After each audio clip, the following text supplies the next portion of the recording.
جب ایک والد گھر میں کوئی چیز تقسیم کر رہا ہوتا ہے،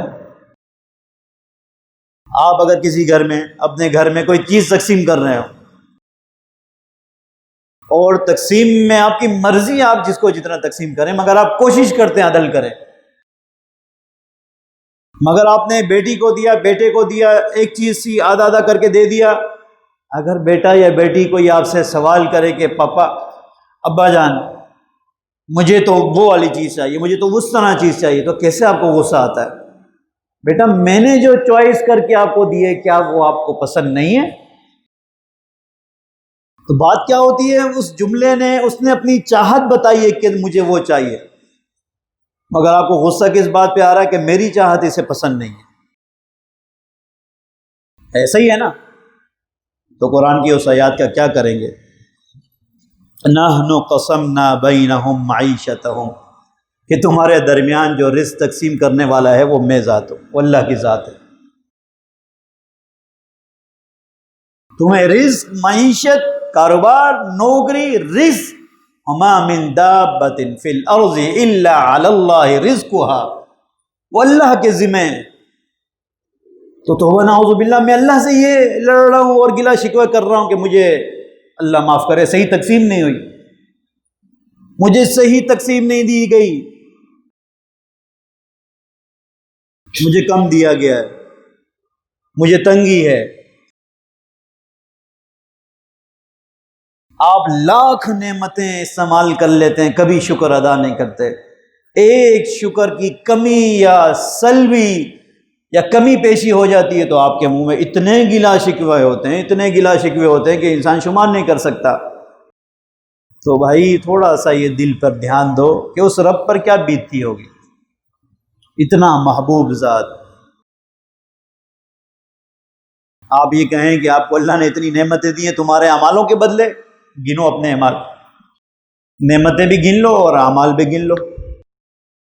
اس لیے کہا جاتا ہے، نبی اکرم صلی اللہ علیہ وسلم نے فرمایا کہ انسان کو ہمیشہ ہر حال میں اپنے رب کا شکر گزار ہونا چاہیے۔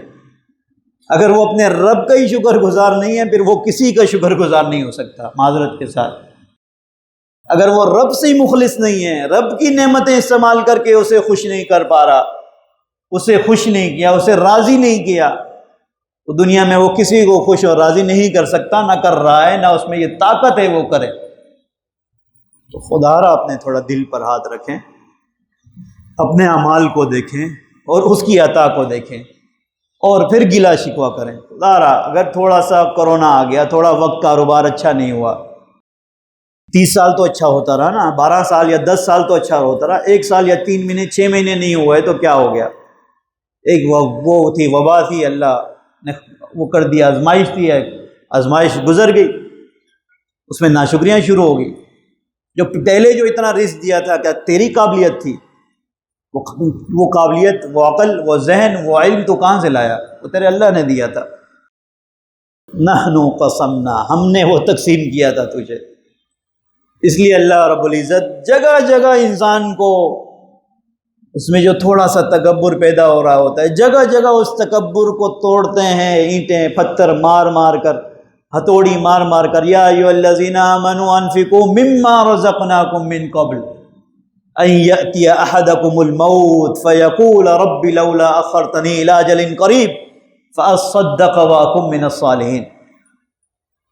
اللہ فرماتے ہیں جو میں نے تجھے رزق دیا ہے میرے بندے، اس میں سے میری راہ میں خرچ کر، اس سے پہلے کہ تجھے موت آ جائے۔ اجل قریب، جو بہت قریب ہے، اور تو پھر یہ کہے گا مجھے تو بہت جلدی موت آ گئی تھی۔ فاصدق واکن من الصالحین، مجھے تھوڑی مہلت دی ہوتی، میں خرچ کرتا تیری راہ میں اور نیکوں میں شمار ہوتا میرا۔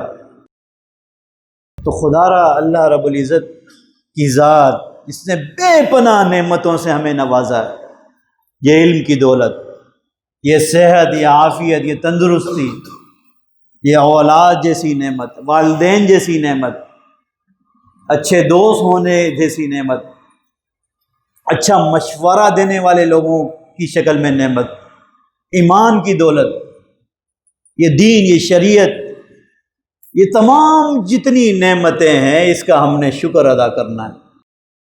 وقتی طور پر اگر کوئی تکلیف آ جائے تو گلا شکوے نہیں، مانگنا اللہ ہی سے۔ اللہ فرماتے ہیں اگر تمہیں کوئی مشکل بھی آئے تم مجھ سے مانگو، میں تمہاری مشکل دور کروں گا۔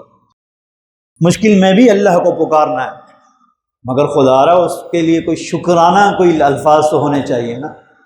زبان سے بھی شکر ہوتا ہے 3 قسم کا، ایک زبان سے کرنا ہے الحمدللہ، یا اللہ میں راضی ہوں تو ہمارا رب ہے، میں راضی ہوں تیری ہر نعمت پر، تو نے بے پناہ نوازا ہے میں یا اللہ تیری ہر دی ہوئی چیز پر، تیرے رزق پر، اولاد پر، نیک بیوی پر، اولاد پر، والدین پر، یا اللہ میں راضی ہوں۔ پھر اس کا تصور دل میں بھی لانا، اس کی حقیقت کو دل میں بھی رچانا، دل سے اس کو ماننا کہ میں اللہ کی ذات کا شکر ادا کرتا ہوں۔